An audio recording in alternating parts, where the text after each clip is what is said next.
এই ডিজাইনটি ব্রাইডাল বা সেমি ব্রাইডালে দিলে কেমন লাগে? তো হাই এভরিওয়ান, আমি খুশি ফ্রম খুশি। Welcome back to day 14 of my series চলো মেহেন্দি শিখি। তো প্রথমেই আমি আজ খুবই সহজ উপায়ে কিভাবে রোজ করবে সেটাই দেখাবো।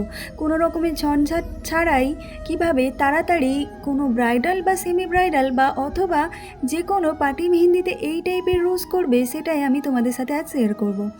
তো চলো, এইভাবেই আমি রোজ করেছি। এইটার আমি আরও কয়েকটি ভিডিও পোস্ট করব এবং এর সাথেও রয়েছে।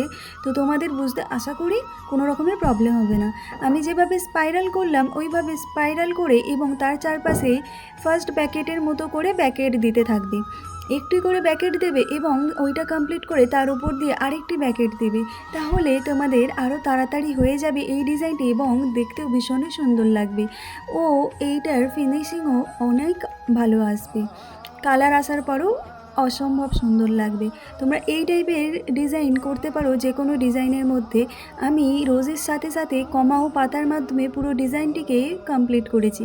তোমরাও এইভাবে করে নিতে পারো যে কোনো লাইন ডিজাইন অথবা যে কোনো মেহেন্দির মাঝের ডিজাইনে। আশা করি সুন্দর লাগবে। তারপরে আমি কিছুটা গ্যাপ দিয়ে এইভাবে জিগজ্যাগ মোশনে রেখেছি, যাতে প্রথমেরটা হাইলাইট করলে পরেরটা আমার দেখতে আরও বেশি ফুটে ওঠে। তোমরা এই টাইপে জিগজ্যাগ করতে পারো, তাহলে তাড়াতাড়ি কম টাইমের মধ্যে খুব সুন্দর সুন্দর ডিজাইন এইভাবে করতে পারবে। তো আজকের ডিজাইনটি কেমন লাগলো অবশ্যই কমেন্ট করে জানিও। এবং জিগজ্যাগ মোশন হওয়ার পরে আমি লাইন ও হাম্প এবং বড় পেটালের মাধ্যমে আরেকটি লাইন দিয়ে পুরো ডিজাইনটি কমপ্লিট করেছি। তো আজকের মতো টাটা।